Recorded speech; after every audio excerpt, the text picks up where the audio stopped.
Study IQ IAS, आपका selection हमारा mission. Hello everyone, मेरा नाम है रणधीर सिंह और मैं आप सबका स्वागत करता हूं स्टडी IQ IAS के यूट्यूब चैनल पे। उम्मीद करता हूं आप सब ठीक हैं, आपकी सेहत ठीक है। मेरे दोस्तों, आपको पता होगा कि स्टडी IQ IAS के यूट्यूब चैनल पे हमने डिफेंस रिलेटेड सीरीज स्टार्ट करी है। उसी को आज हम कंटिन्यूटी पे रखते हैं और आज एक बहुत ही बेहतरीन आर्टिकल आपके साथ शेयर करूंगा जो हर साल न्यू चैलेंजेस स्पेसिफिकली देखने को मिल रहे हैं हमें। उसी को लेके मेरे दोस्तों, एक देश को जरूरत है, खास करके भारत जैसे देश को, जहां पर इतने नेबरिंग कंट्रीज में इतनी ज्यादा उथल पुथल हो, अपने डिफेंस सिस्टम को अपग्रेड करने का, मॉडर्नाइज करने का। हर साल Indian army, Indian navy, Indian air force अपने प्रपोजल्स रखती है डिफेंस मिनिस्ट्री के आगे, गवर्नमेंट के आगे, कि हमें ये वेपन्स जो हैं वो प्रोक्योर करने चाहिए। ये टेक्नोलॉजी की प्रोक्योरमेंट इस वक्त सबसे ज्यादा इंपॉर्टेंट है और उसी को लेके आर्टिकल है। इस आर्टिकल में मैं आज आपको ये बताने वाला हूं कि कैसे जो है आपका इस वक्त मिनिस्ट्री ऑफ डिफेंस के अंदर आने वाली जो आपकी काउंसिल है, डिफेंस एक्विजिशन काउंसिल, जिनको खुद डिफेंस मिनिस्टर राजनाथ सिंह जो है चेयर करते हैं, इन्होंने 3.6 लाख करोड़ का हथियार खरीदने का, डिफेंस खरीदने का क्या कर दिया है, आपका परमिशन दे दी है। परमिशन दी है, लेकिन अभी ये फर्स्ट फेज है। अब जब भी कभी Indian army, Indian navy, Indian air force कोई चीज डिमांड करती है तो वो उनकी डिमांड जो है पर्टिकुलरली इस काउंसिल के पास जाती है, defence acquisition council. This is the first stage जो आपकी डिफेंस प्रोक्योरमेंट को पॉसिबल बनाएगी। तो उन्होंने ये बोल दिया कि भाई आप जो है, मैं ये क्लियरेंस देता हूं कि रिसेंट ईयर में ये सबसे बड़ी जो है आपकी डिफेंस क्लियरेंस है जो मिनिस्ट्री देने वाली है। लेकिन याद रखिए, इसको अभी बाद में एक और आपकी बॉडी है जिसका नाम है cabinet committee on security, final approval वो देते हैं। आपके डिफेंस रिलेटेड आपके जितने भी एग्जामिनेशन है यूपीएससी में, ऐसे क्वेश्चंस पूछे जा सकते हैं। तो जो पहला फॉर्मल स्टेप है कि जो आपके डिफेंस एक्विजिशन काउंसिल है, उन्होंने बोल दिया है कि हां भाई, ये जो डिमांड तीनों आपकी फोर्सेस रख रही है वो फुलफिल किया जाए। लेकिन इसमें पता है गेम चेंजर क्या है? हम मिलिट्री मॉडर्नाइजेशन तो कर ही रहे हैं, साथ में मेक इन इंडिया प्रोग्राम को बहुत फॉलो कर रहे हैं। इसमें हम ज्यादा से ज्यादा कोशिश कर रहे हैं कि हम क्या करें, मैक्सिमम जो है वो खुद डेवलप करें। चाहे अपग्रेडेशन की बात आती है, ऑलरेडी एग्जिस्टिंग जो टैंक्स हैं या एंटी गाइडेड जो है आपकी माइंस है, उनमें अपग्रेडेशन की बात हम खुद करें। इवन कुछ हम फाइटर जेट्स जो हैं, फाइटर एयरक्राफ्ट बाहर से मंगवा रहे हैं, लेकिन कुछ हम कह रहे हैं कि हम खुद बनाएंगे। तो यही आर्टिकल है कि आज के टाइम पर इंडिया जो है ज्यादा फॉरेन डिपेंडेंसी पर नहीं है। फॉरेन डिपेंडेंसी से वो कंप्लीटली शिफ्ट होकर क्या करना चाहती है, एक इंडिजिनस डिफेंस आर्किटेक्चर को डेवलप करना चाहती है।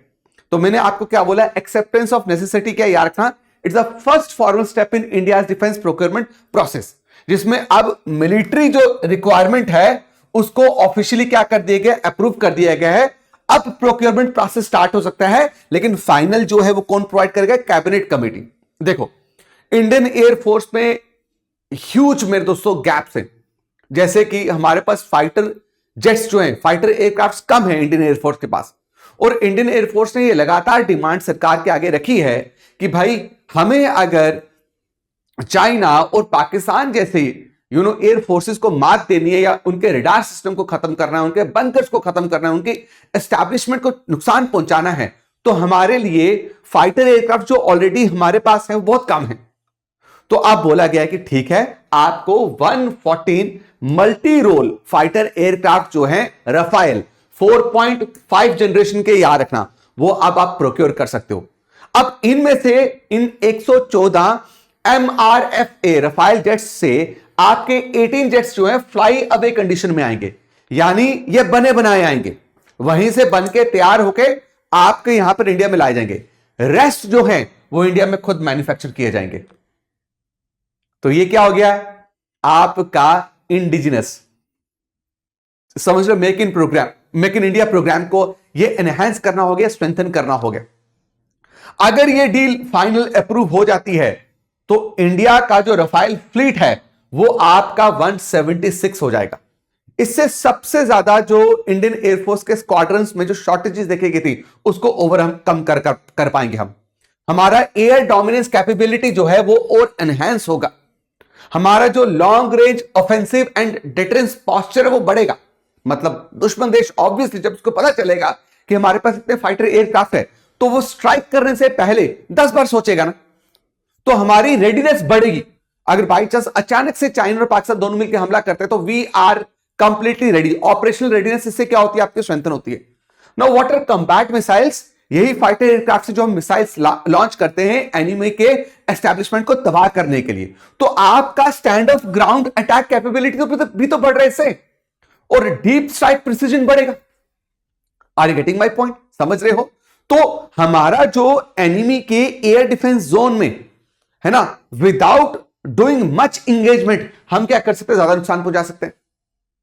अब दूसरी बात समझिए, सब चीजें अपनी जगह, ऑफेंसिव होना बहुत इंपॉर्टेंट है, राइट? आपका डिफेंसिव भी होना बहुत इंपॉर्टेंट है, लेकिन एक चीज जो बहुत बड़ा रोल प्ले करती है, इंफॉर्मेशन, इंटेलिजेंस, डेटा, राइट? गतिविधियां, मूवमेंट, कि किस तरीके की मूवमेंट हो रही है अलोंग द बॉर्डर्स, खास करके उन देशों के साथ जहां पे प्रॉब्लम्स है। अब हम क्या कर रहे हैं, ऐसा एयरक्राफ्ट, राइट, ऐसा एयरक्राफ्ट बना रहे हैं जो सैटेलाइट का काम करेगा। Actually it is not a satellite, but ये ऐसा एयरक्राफ्ट, ऐसा ड्रोन सिस्टम है जो बहुत हाई ऑल्टीट्यूड में उड़ेगा, और उसका काम ही सिर्फ क्या है, कंटिन्यूसली 24/7 जो है एलएसी और एलओसी पे क्या करना, आपका मॉनिटरिंग करना। उसका नाम क्या है, airship based high altitude pseudo satellite. Pseudo satellite मतलब कंप्लीट सैटेलाइट नहीं है, जो सैटेलाइट काम करती है वैसी नहीं है, बट सैटेलाइट जैसी ही है। Are you getting it? तो कुछ इस तरीके से वो दिखती है। इसका रोल क्या होगा, कंटिन्यूसली इंटेलिजेंस कैटर करना, मॉनिटरिंग करना। उसके बाद क्या, इलेक्ट्रॉनिक्स इंटेलिजेंस। इलेक्ट्रॉनिक्स इंटेलिजेंस का मतलब है रेडार सिस्टम, एनिमी के रेडार सिस्टम को समझना, उनके कम्युनिकेशन को डिटेक्ट करना, मिलिट्री टेलीकम्युनिकेशन, कमांड सेंटर पे उन इंफॉर्मेशन को भेजना, और रिमोट सेंसिंग करना, है ना, एक जगह पे खड़े होकर बहुत बड़ा, बहुत वाइडर एरिया जो है कवर कर सकता है। These were the demand of Indian Air Force. Now, what are the demands of Indian Army? जो अभी मिनिस्ट्री ऑफ डिफेंस ने क्या किया, अप्रूव किया है। उन्होंने बोला है कि हमें जो विभव, जो हमारे एंटी टैंक माइंस हैं, राइट, इनमें बहुत डिले है, हमें एंटी टैंक माइंस बहुत बड़े लेवल पर चाहिए, ठीक है। तो इन्होंने, मेरे दोस्तों, इस पे ज्यादा इंडियन आर्मी ने जोर डाला है कि हमें विभव मिसाइल जो है, जो कुछ इस तरीके से दिखती है, यह हमें चाहिए। और दूसरा इन्होंने बोला, जो भी हमारे आर्मर्ड प्लेटफॉर्म्स हैं, हमें कुछ नई प्रोक्योरमेंट करने की जरूरत नहीं है। ऑलरेडी एग्जिस्टिंग जो हमारे पास आर्मर्ड प्लेटफॉर्म्स, जैसे कि T-72 टैंक, ये है, इसको हम अपग्रेड करते हैं, इसमें कुछ बदलाव लाने पड़ेंगे। उसके बाद BMP second infantry combat vehicle, इसमें भी थोड़ी अपग्रेडेशन चाहिए, क्योंकि विद चेंजिंग सिनेरियो इनमें भी बदलाव लाना बहुत इंपॉर्टेंट है। और आर्मर्ड रिकवरी व्हीकल, तो इंडियन आर्मी कुछ नया प्रोक्योर नहीं करना चाहती है। इंडियन आर्मी चाहती है कि उन्हें उस चीज के लिए पैसा मिले ताकि वो ऑलरेडी एग्जिस्टिंग जो इक्विपमेंट्स हैं, जो टैंक्स हैं, जो व्हीकल्स हैं, उनको क्या कर पाए, रिकवर कर पाए, अपग्रेड कर पाए, रिकवर भी अपग्रेड भी। अब इंडियन नेवी ने बोला है कि हमें जो है यूएस मेड आपके एयरक्राफ्ट चाहिए, जिनका काम ही है, पर्पज ये है कि वो मैरीटाइम रीजन में, इंडियन ओशन में चाइना के इन्फ्लुएंस को काम करे। अगर कल को चाइना कल सबमरीन्स यूज करता है या पाकिस्तान यूज करता है, राइट, कोई मैरीटाइम स्ट्राइक करने की कोशिश करती है या मैरीटाइम डोमिनेंस करने की कोशिश करता है, तो उसमें ये एयरक्राफ्ट बहुत इंपॉर्टेंट रोल प्ले करने वाला है, जिसका नाम है P-8I एयरक्राफ्ट, जो यूएस मेड है। तो आपका लॉन्ग रेंज मैरीटाइम रिकॉनेसांस बढ़ा देता है ये, even anti submarine warfare. Are you getting my point? तो मैरीटाइम स्ट्राइक कैपेबिलिटी जो है किसकी, इंडियन, इसकी किसकी, आपकी नेवी की, वो बढ़ेगी। उसके अलावा ये क्रूशियल इसलिए है, मैंने जो आपको बताया कि लगातार चाइना के सबमरीन एक्टिविटी को मॉनिटर करेगा। ये बहुत दिखने में बहुत नॉर्मल लगता है, ऐसे लगता है सिविलियन एयरक्राफ्ट है, but it is very dangerous, right. और इंडिया का मैरीटाइम डोमेन अवेयरनेस जो है वो बढ़ेगा इंडियन ओशन में। अब देखो मेरे दोस्तों, सबमरीन्स को चलाने के लिए हमें बहुत बड़े बड़े इंजन चाहिए होते, बहुत बड़े बड़े इंजन चाहिए होते। अब इसमें एक और डिमांड आई है कि हमें 4 मेगावाट के marine gas turbine based electric power generators चाहिए सबमरीन्स को चलाने के लिए। और वो हम क्या करेंगे, आपका कुछ बनाएंगे, कुछ हम क्या करेंगे, आपका प्रोक्योर करेंगे। तो इसमें इन्होंने बोला कि हमें 4 मेगावाट के आप क्या दिलवा दीजिए, मरीन गैस आपका turbine based electric power generator दिलवा दीजिए। लेकिन इसमें ज्यादातर हम कोशिश करें कि हम R&D करें और मैक्सिमम खुद डेवलप करें या ज्वाइंटली डेवलप करें, क्योंकि हमें अपनी फॉरेन डिपेंडेंसी को कम कर रहे हैं। इसमें सबसे ज्यादा फोकस ये किया गया, हम अपनी नेवल पावर जनरेशन को इंडिजिनसली क्या करें, बूस्ट करें। तो अब देखो, जब भी आप समझिए कि हम ऐसा काम करने लगते हैं कि इंडिजिनस स्वदेशी ज्यादा से ज्यादा क्या करना है, खुद का बनाना है, इसका मतलब है we are preparing our self to become one time we will become what a net exporter of what your these weapons. हमारा मकसद ही है कि आने वाले टाइम पे हम क्या करें, इस तरीके से अपने आप को तैयार कर लें कि हम जो हैं आपका एक टाइम पर जो रशिया, यूएस, फ्रांस इन पे डिपेंडेंट हैं और अपनी डिपेंडेंसी हमने कम भी की है, उस डिपेंडेंसी को हम रिड्यूस करके साथ में हम बेच भी पाए। और इंडियन कोस्ट गार्ड का क्या प्रपोजल जो एक्सेप्ट किया गया है, आपका EORI system for Dornier aircraft. मेरे दोस्तों, ये डॉर्नियर एयरक्राफ्ट के ना बेस में यहां पर एक कैमरा लगा होता है, right. This camera has very strong electro optical and infrared system. Infrared system मतलब जो जितना ज्यादा हीट जनरेट करता है उस ऑब्जेक्ट को ये क्या करेगा मेरे दोस्तों, आपका थर्मल इमेजिंग उसकी क्रिएट करेगा। और ये बहुत ही पावरफुल क्या होता है मेरे दोस्तों, आपका कैमरा होता है जो किसमें फिट होता है, डॉर्नियर एयरक्राफ्ट में। ये बोल रहे हैं कि हमें ये एयरक्राफ्ट चाहिए ताकि इंडियन कोस्ट को हम गार्ड कर पाए, अपने मैरीटाइम सर्विलेंस को हम क्या कर पाए, इंप्रूव कर पाए। इसमें ये ज्यादातर किन चीजों के लिए इस डॉर्नियर एयरक्राफ्ट को यूज करेंगे, स्मगलिंग, इन्फिल्ट्रेशन और इलीगल फिशिंग के लिए। तो this is how we are strengthening, modernising and trying to make our defence system Atmanirbhar. मैं उम्मीद करता हूं कि आपको यह आर्टिकल बहुत ही शानदार तरीके से समझ आया है।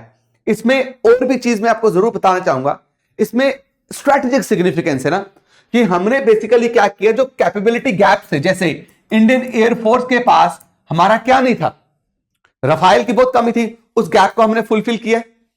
हम कोशिश कर रहे हैं कि Indian army, Indian navy, Indian air force jointly क्या हो पाए मेरे दोस्तों, किसी भी वॉर के लिए रेडी हो पाए।